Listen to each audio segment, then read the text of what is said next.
Back in 2018, the biggest active underwater eruption ever happened, at least the one that we could officially record. Scientists followed earthquakes that struck the area in the western Indian Ocean off Madagascar.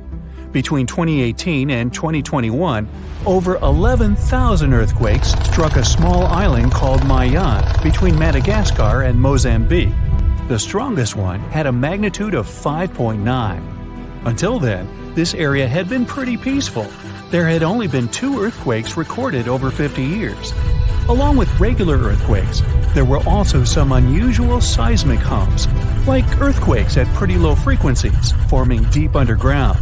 People couldn't feel those hums at the surface, but researchers around the world discovered them and realized they were related to volcanic activity no one actually noticed coming. Something strange happened.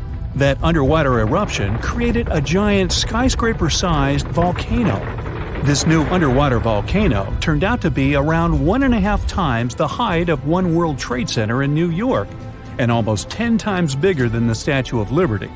The area where it appeared had been explored in 2014, but it was almost flat, peaceful, and empty back then. Now, there is an actual volcano nearly 8,500 feet below sea level. The volcano gets its magma from a super profound reservoir located nearly 34 miles underground. It's the deepest reservoir of volcanic magma that we know about. The Earth has layers, and the middle one is kinda chunky. It's very much like peanut caramel filling many chocolates have. Research shows there are probably hunks of oceanic crust deep inside the Earth's liquid mantle. They're stuck there, creating large lumps in something that was supposed to be a smooth layer. Our planet has a rigid outer layer. It includes a hot upper mantle and cracked crust. The hot mantle moves and churns all the time, making the crust at the surface move too. This way, the oceanic crust dives into the depths and makes huge magma plumes go up toward the planet's surface. Scientists even found an ancient piece of the Pacific Ocean hundreds of miles underneath China. Those are the old remains of the Pacific seabed from long ago, and they were pulled downward below Earth's surface into the mantle transition zone. This rocky slab that used to be at the bottom of the ocean is made of the crust and some solid parts of the upper mantle. Most of the volcanic activity on our planet happens where we don't even see it, under the surface of the ocean. About 70% of all volcanic activity happens in the oceans, and mostly in the area of the South Pacific, with over 1,100 volcanoes squeezed into that area. Coastal cliffs, mountain changes, soils, and sediments that line valleys. These are only a small portion of the rocks on our planet. Oceans hide so much more deep down below the Earth's surface.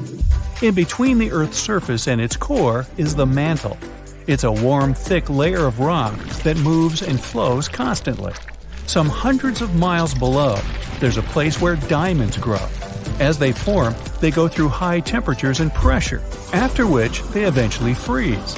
That way, when they arrive at the surface, scientists can explore their structure, find out how they formed, and understand better what's going on in the depths of our planet. Thanks to diamonds, they realized the mantle was very wet, and it possibly contained much more water than all the oceans on Earth. Our planet is eating up its own oceans. As its tectonic plates move, dive, and go beneath one another, they drag huge amounts of water into the Earth's interior. The water beneath the surface of our planet can help with developing magma and lubricate faults, which actually makes earthquakes more likely to happen.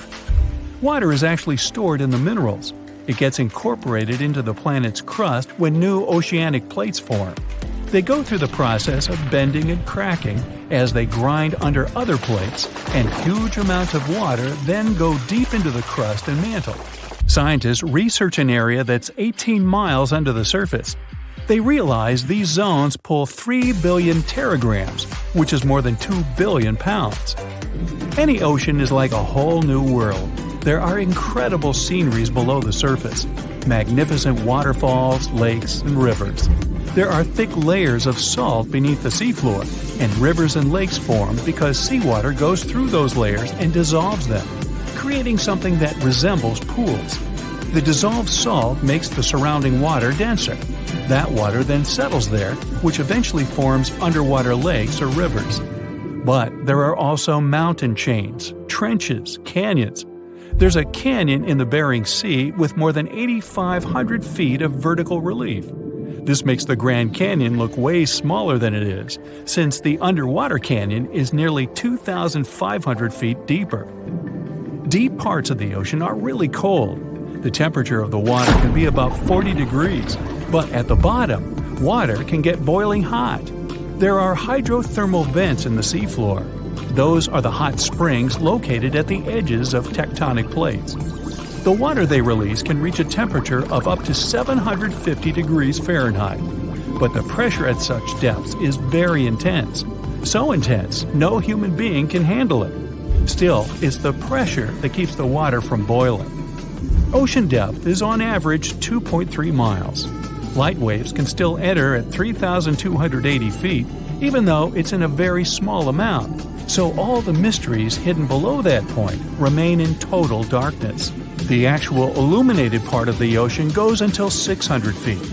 Even though the sun gives us light, most of our planet is dark all the time. It's all because of the oceans, covering over 70% of our planet. The loudest sound that came from an ocean, and of the loudest sounds ever recorded, came from an ice quake. It was so loud, researchers picked it up by sensors more than 3,000 miles away. There was a seismic activity that made frozen ground break down. The Antarctic ice sheet is bigger than the continental part of the United States and Mexico together. A big iceberg from Antarctica holds over 20 billion gallons of water, which could make a 5-year water supply for 1 million people. Humans can generally drink sea ice, although we can't drink seawater. As time goes by and the ice ages, the brine trapped between ice crystals drains out. That way, ice becomes fresh enough to consume it.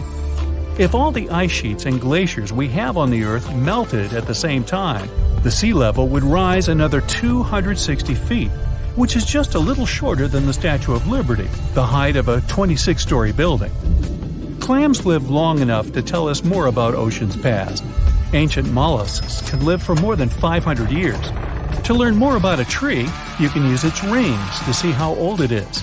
To learn how old a mollusk is, you can examine its rings within the shell and tell. This is also how scientists get information about the ocean, climate, and whatsoever. Clams can help take a look at what happened about 1,000 years ago. The Earth doesn't have 4 but 5 oceans now. The new one, called the Southern Ocean, was officially recognized only a few months ago. It borders the Atlantic, Pacific, and Indian Oceans, so scientists couldn't agree if it's really a new ocean or just part of the colder regions of these 3. We don't only divide oceans on maps, each has different conditions for unique marine species. For example, the Southern Ocean has leopard seals, orcas, minke whales, emperor penguins, and other animals that live in cold, icy seas. It's also home to krill, small creatures that look like shrimp and are food for many bigger animals that live there. Life on our planet started about 3.5 billion years ago. I wasn't around then. It's still a mystery how and when exactly, but some theories say life could have first emerged in the depths of the ocean. A few years ago, scientists found microscopic tubes and filaments within rocks formed about 4 billion years ago. These rocks are fragments of ancient oceanic crust. Also, these tiny tubes and filaments are similar to microbes that can still be found on hydrothermal vents in deep parts of the ocean. The idea is these living cells found conditions to stay alive in tiny rocky pores inside the chimneys of those vents, and started the amazing adventure of the evolution of life on our planet. Our Sun. Scenario 1. Something strange just happened now. Every TV channel, the news, they're all talking about a black hole that came closer to us, on the spot where our sun used to be. You can even see an accretion disk, and the background of the sky looks kind of distorted, which means it got really close. Normally, black holes are so far away that we can't see them with the unaided eye. You can't even see them with a telescope directly. What's it doing here so close? And where's the sun? Did the black hole swallow it? The sun used to be in the center of our solar system, far enough not to burn us, but still close enough to give us light, warmth, and beautiful scenes when it rises in the east and goes to rest in the west. Hey, this one even rhymes. Well, it gave us life. The most massive body in our solar system contains 99.8% of its total mass. It's so wide, you could fit more than 1 million Earths inside of the sun. Maybe our sun turned into a black hole, but it's way too early for that to happen. I mean, that's how they form, when enormous stars come to the end of their life cycle and explode, which is called a supernova. They end up collapsing on themselves, becoming very small. It's a tiny size and a huge mass. That's what makes black holes' gravity so strong, and even light that comes too close can't escape. And all the stars in the universe are shrinking and will disappear at some moment. Our sun loses 4 million tons of mass every second, and eventually, the only energy left in the universe will be generated by black holes. A black hole is surrounded by dust, gas, and radiation. The radiation is very dangerous, so we hope our planet won't come near it. Our solar system doesn't have light anymore. No light and no heat either, so even Mercury and Venus will probably get covered in ice pretty soon, not to mention Earth. Do I need to say nothing will survive this new ice age? The only salvation might come from the accretion disk that spins so fast it generates heat, but that's too many chances to take. Still, at least if the black hole has the same exact mass as the sun before it, all the planets will remain in the same orbits, Earth included. But if it has a mass bigger than our sun, which is something our scientists are currently trying to figure out, then bye-bye, solar system. It was nice knowing you. Scenario 2. Oh no, what's happening? It was supposed to be a nice sunny day, but now you see darkness descending so abruptly. How come it's night, yet the clock says it's 2 p.m., and the moon looks different? The TV reports say our sun is gone, and due to some mysterious events, the moon is not orbiting the Earth anymore. It's in the center of our solar system now. We don't have much time left. Since the sun is not in the center of our solar system, we now have 8 minutes and 20 seconds to become aware of it. It may take millions of years for the sun's energy to travel from its core to the surface, but 8 minutes and 20 seconds is exactly how long it takes for sunlight to reach Earth. The light takes a journey across 93 million miles, which is the distance that separates us from the sun. We're not in the habitable zone anymore. The habitable zone is the distance from a star, in our case, the sun, at which liquid water could exist on the surface of a planet. Now that the sun's gone, its light won't reach us anymore, and our planet will gradually become a frozen, lifeless rock. Who knows if we'll have enough time to come up with some technologies that would provide us with the solar energy we need to sustain life on Earth. If not, well, millions or billions of years later, scientists from some other civilizations would explore it, trying to find evidence if life ever even existed there.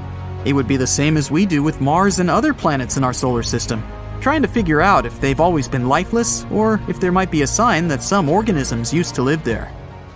Something else, also vital for our life, travels at the speed of light. Gravity. Without the sun, for roughly 8 more minutes, the planets would continue circling the empty center of our solar system until the clock ticks and they finally drift somewhere into an unknown direction of outer space. Our moon doesn't have a strong enough gravity to keep us in place. It can't shine so brightly to give us warmth and support life. It's so far, we can barely see it now. Without the moon that peacefully travels close to our planet as it used to, we can see tides are getting lower incredibly fast. Oh, and it's becoming really windy. Winds are so much stronger and faster now. When things were normal, our planet sat at a 23.5 degree tilt, which is the reason we had changing weather and seasons. Now the tilt is so extreme, it's getting very cold, very fast. And our time is almost up. People are screaming, everyone's in panic. We still have maybe 1 minute left until we sink into eternal darkness. Scenario number 3. We're not sure what exactly happened and how the life we carelessly lived yesterday came to an end. No one could predict it, but it seems that, out of nowhere, a giant neutron star took the spot where our sun used to be. It's not something we'd recognize on our own. We just noticed something was different, and the sun kinda got smaller and weirder. The rest we heard on the news. and no one knows how it happened. Maybe our sun is somewhere behind the neutron star. Or the star pushed it out of our solar system and into an unknown direction? A neutron star is the densest space object we know about. It has almost twice as much mass as our sun, but it's all squeezed into a star only 10 miles, 15 kilometers, across, which is about the size of a city on Earth. A neutron star forms when a huge star runs out of fuel. It collapses in a big explosion.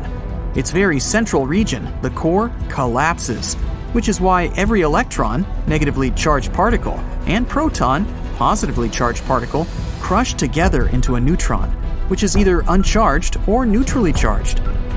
We're in a very tricky situation now, basically waiting for our end to come. This neutron star has gravity 2 billion times stronger than the one Earth has. This means our new sun will pull all the planets in our solar system towards itself and eventually destroy them. It's already started. For the first time that we know of, the planets are leaving their stable orbits, attracted by the powerful force of the neutron star. It's becoming chaotic pretty fast. And it won't stop there. A neutron star rotates more than 700 times every second, which is incredibly fast. Our sun rotates once every 27 days. So, after it destroys all the planets, including us, this star will continue whirling throughout the universe at about 1/5 the speed of light. Maybe it will slow down and fizzle out with time, but maybe not. After thousands of years, many neutron stars begin to slow down and blow out. But that doesn't always happen. If it meets another star, it will orbit it and start to feed off its atmosphere until it collapses at some point and turns into a giant black hole. Our sun was going to burn out anyway. Until the neutron star showed up, the sun was 4.6 billion years old, which was about halfway through its lifespan. It had already burned off about half of its hydrogen stores and had enough supplies for another 5 billion years. It was eventually supposed to end up the size of the Earth. After running out of fuel, it would have simply collapsed. It would have retained its enormous mass, but its volume was going to be similar to that of our planet. No sun, no life, so the result would have been basically the same. But this way, it would have been a slow process. Who knows if humans would even inhabit this solar system in those times? But with neutron stars, things move towards the end pretty quickly, and it's way more chaotic. If the neutron star was going crazy somewhere far away in another galaxy, we'd only see it in the shape of a distant flashing light that we call a pulsar. But this way, boom! At a distance of 640 light-years from the Sun, scientists discovered planet WASP 76b, where it rains iron. The planet is very close to its Sun and always turned to it in the same side. The term is tidally locked.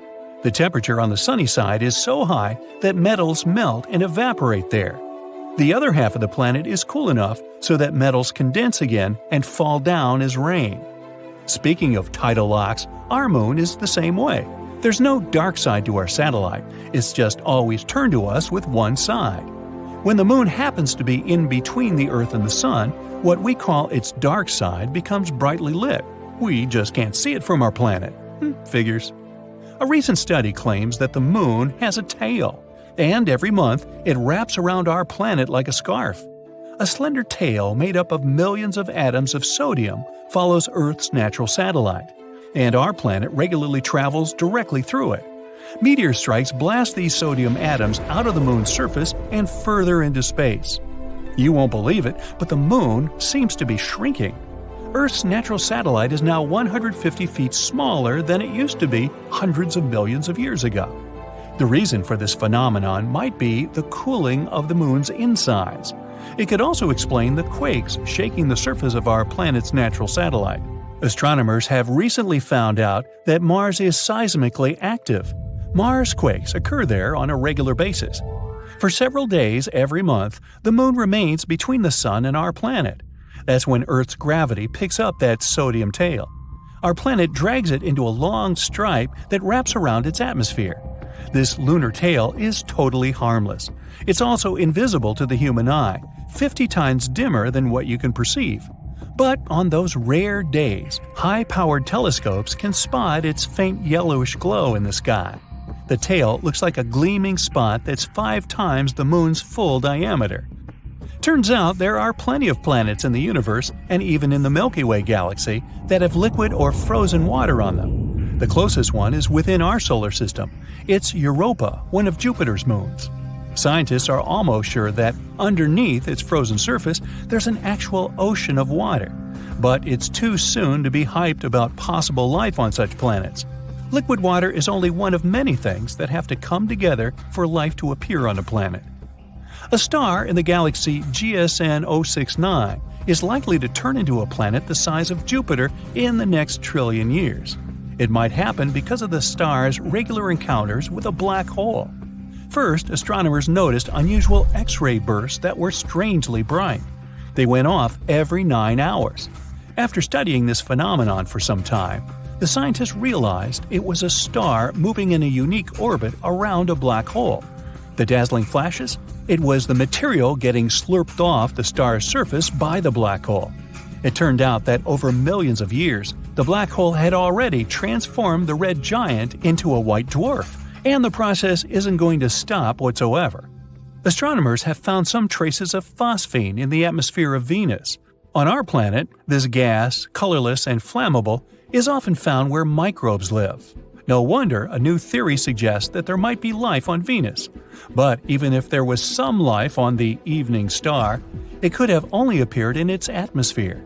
Probably no living organism would be able to survive the planet's extreme environment. Venus's surface is extremely dry. There's no liquid water on the planet, and the pressure there is 90 times greater than that on Earth's surface. The temperatures often rise higher than 900 degrees. That's hot enough to melt some metals. As for vacations there, I'll pass. In fact, there's a place millions of light years away where there's a whole floating space cloud made entirely of water. There's so much of it that we could fill all our oceans 140 trillion times over, slightly more than what we need. Water on Earth is actually a puzzle shrouded in mystery and covered with riddles. The most popular theory is that it was brought to our planet by icy comets and asteroids that left behind not only mighty craters, but the liquid substance thanks to which we can now thrive. But in space, there's a whole lot of organic matter, and under specific conditions, it could yield so much water it would be enough to fill our oceans thousands of times over. Researchers conducted an experiment in which they heated this organic matter and obtained clear water and oil. If this is confirmed in future studies, it could mean that even oil appeared on Earth not only thanks to fossilized remains of living beings, but came from outer space as well. And yet, there might just be about 6 billion Earth-like planets in the Milky Way galaxy alone. The latest data has shown that every 5th Sun-like star can have at least one planet in its habitable zone. And not just any planet, mind you. It has a rocky core and surface, and it's of comparable size to the Earth. Being inside the habitable zone of its star, such a planet would have high chances of becoming home to living creatures, microbes at least. And if there are billions of these planets in our galaxy, you could safely say that at least one of them is not only habitable, but inhabited already. And now, multiply this by the number of galaxies in the universe, also considering that many of them are much bigger than the Milky Way. This gives us billions upon billions of Sun-like stars and Earth-like planets, and some of them are surely more like ours than others. And get this, we might be able to walk upright because of supernova explosions.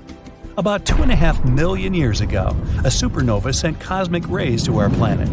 They triggered a series of electrical storms in the Earth's atmosphere, which turned into thunderstorms. Those in turn caused wildfires in Northeast Africa, where our earlier ancestors lived. Fires turned the forest area into a savanna, the atmospheric pressure changed, and our ancestors had to stand on 2 legs to survive. The biggest explosion since the Big Bang was registered in 2019. This happened in the Ophiuchus cluster, which unites thousands of galaxies.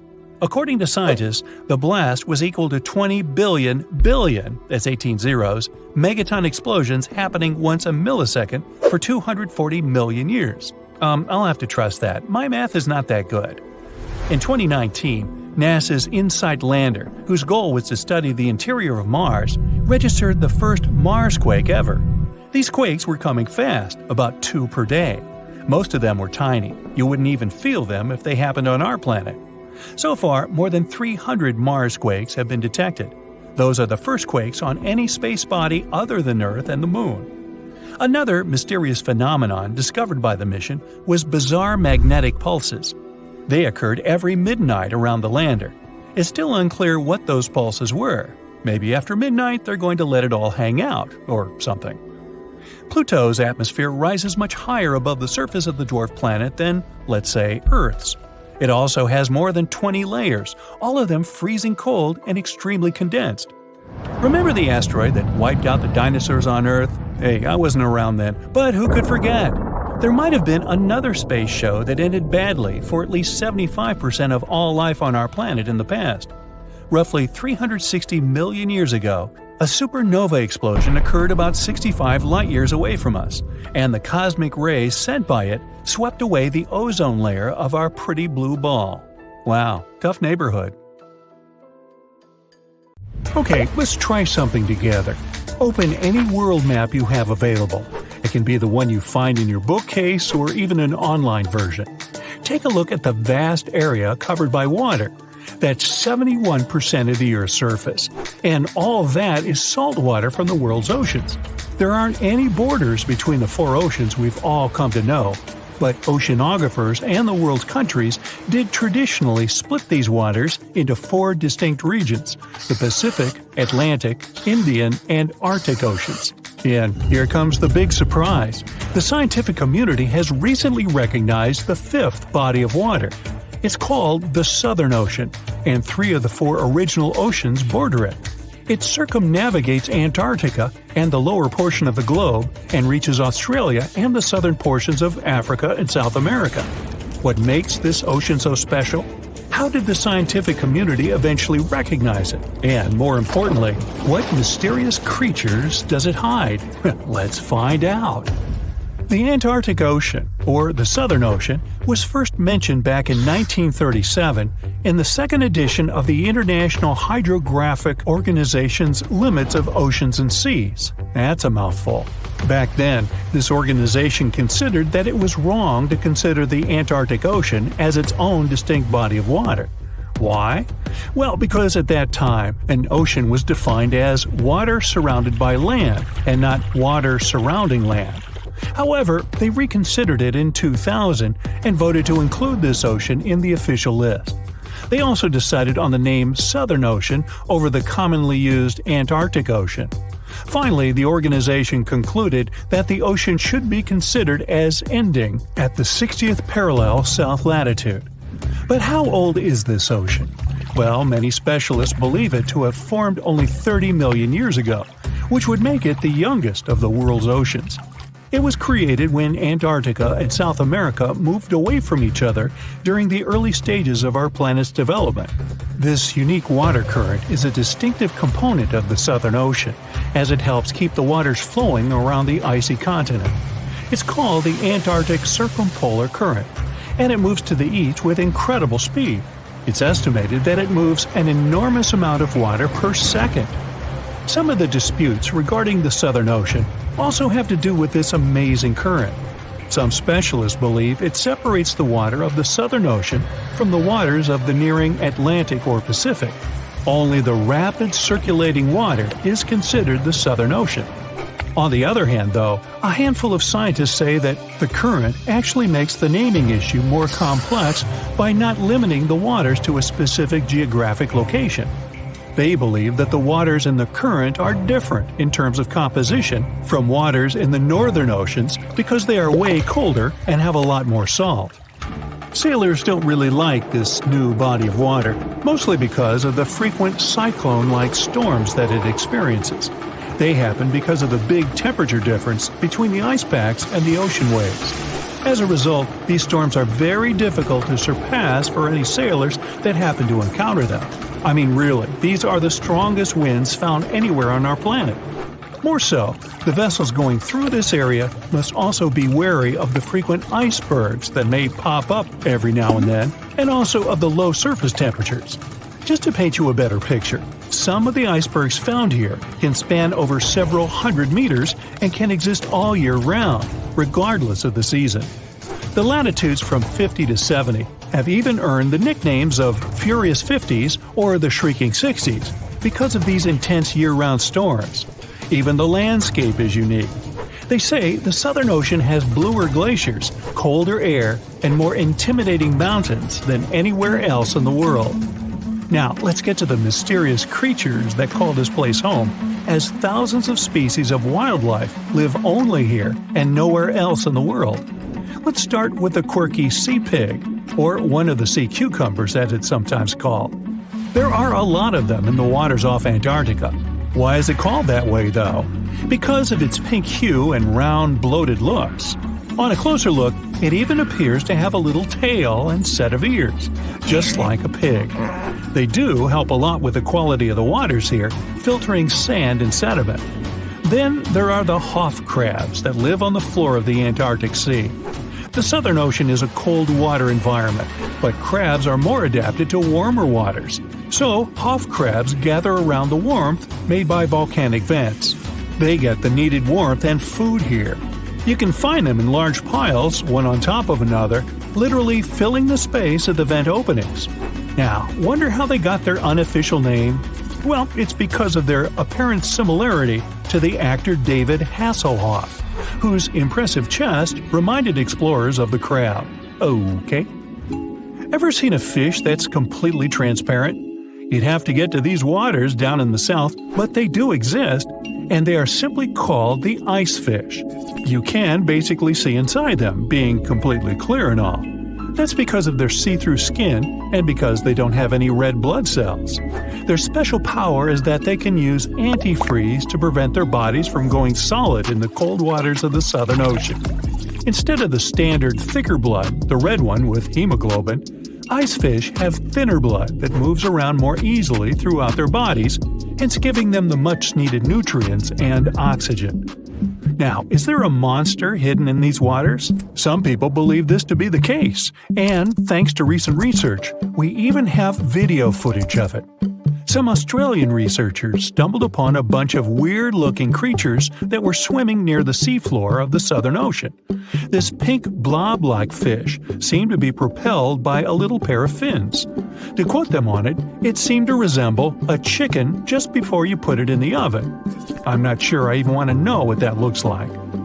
It took them some time and research to identify the monster. It's a shy species of sea cucumber, known more by its creative nickname, the headless chicken monster. We've known this creature has existed since the late 1800s, but we've barely ever seen it. And we've only ever captured it on tape once before when it was spotted in the Gulf of Mexico, which is quite far from the waters off the coast of East Antarctica. There's so much we don't know about this creature, like how many of them exist in our waters and how they live, eat, and reproduce. Ever heard of the emperor penguin? It's not a penguin species that just happens to have a crown on its head, if that's what you're thinking. But they are one of those penguins that inhabit this specific location and are also the largest species of their kind altogether. What makes them special is that they make their colonies on the sea ice, and most of them never step foot on land. More so, penguin dads lose almost half their weight while incubating the eggs.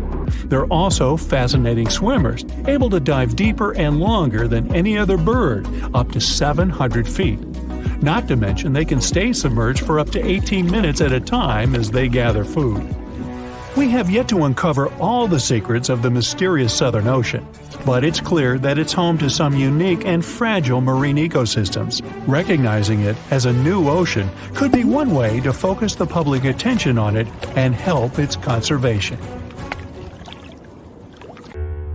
For years, scientists have been struggling to explain bizarre sounds, some repeating, some heard only once, that come from the dark depths of the ocean. From bewildering hums to worrying bloops, the water transmits outlandish acoustic phenomena. One of these mysterious noises got named the upsweep. For the first time, this long train of sounds was registered in 1991 in the Pacific Ocean. One of the most unusual things about this signal is that it keeps changing, as if trying to confuse researchers even more. Like some unearthly howl, it varies from high to low frequencies and then back again, and you can hear it better in the spring and fall than in the winter and summer.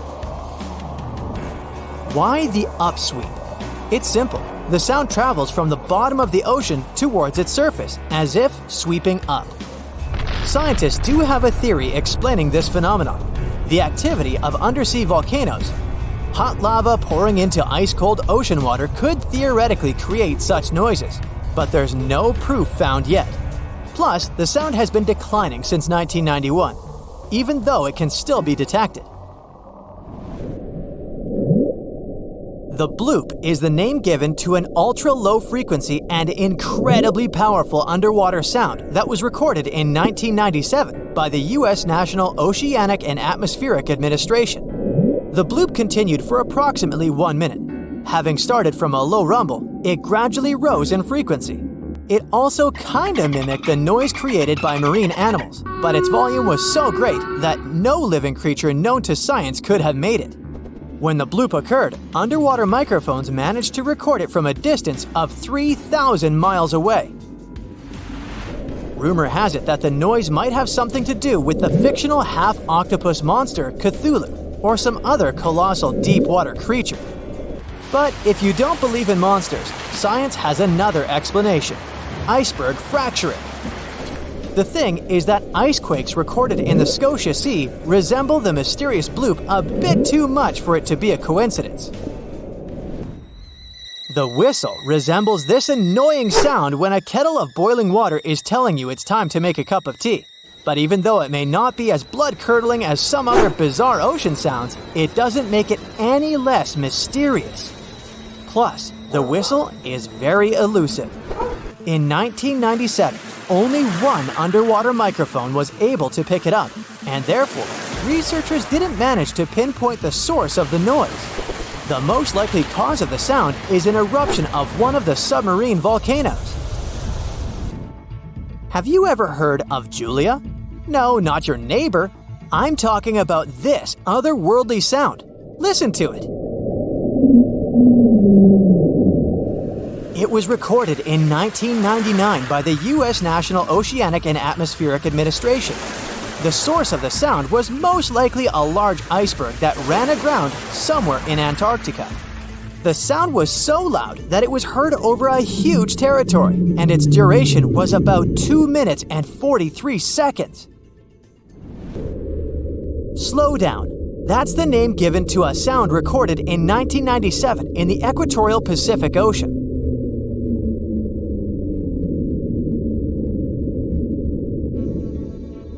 The sound was called this way because it slowly decreased in frequency over 7 minutes or so. It's been picked out a few more times since it was recorded for the first time. The source of the sound isn't very mysterious. Most likely, it was produced by a massive iceberg that became grounded in Antarctica, or it was caused by moving ice. By that, I mean the friction produced by a large ice sheet moving over land. The loneliest whale sound is often called the 52 Hz whale because the animal that creates it calls at a unique for these creatures frequency. When you listen to this sound, it sounds like a low bass note. At the same time, it's much higher than the normal frequency of the whale call, which rings between 10 and 40 Hz. Interestingly, scientists have been listening to the world's loneliest whale for decades, but haven't managed to figure out its precise location. Nobody knows whether the mammal is male or female, what species it is, or if the animal is still alive. After all, for the last time, its call was recorded in 2004. Earth-shaking booming sounds have been reverberating off some parts of North Carolina for more than 150 years. Called Seneca guns, they're most often heard near the coast. The sounds are so powerful that they often rattle window panes and sometimes vibrate entire buildings. They can last from 1 to almost 10 seconds. Even though scientists haven't cracked this mystery yet, there are some theories. They range from earthquakes to severe distant storms and quarry blasts. But even though the ground trembles every time the phenomenon occurs, no seismic activity coincides with these events. So far, scientists have come to the conclusion that the mysterious sounds happen in the atmosphere, not on or under the surface of our planet. If this theory is true, bolides might be the answer. These extremely bright meteors often explode once they enter Earth's atmosphere. Or Seneca guns might be born in the ocean. Sometimes, when enormous waves collide far away from the shore, you can hear it, even if you're nowhere near the coast. Seneca guns are a type of skyquakes. You don't need to travel to a particular part of the world to hear one of those.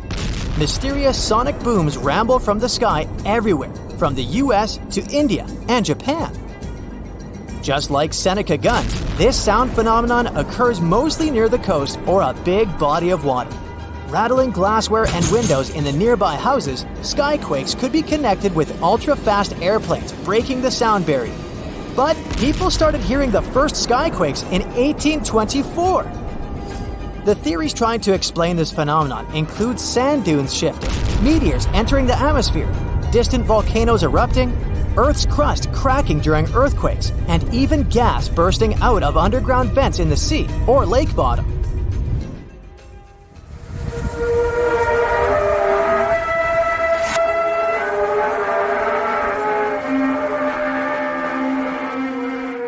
In different countries all over the world, people get paralyzed with fear after hearing otherworldly trumpet sounds that seem to be coming from the sky.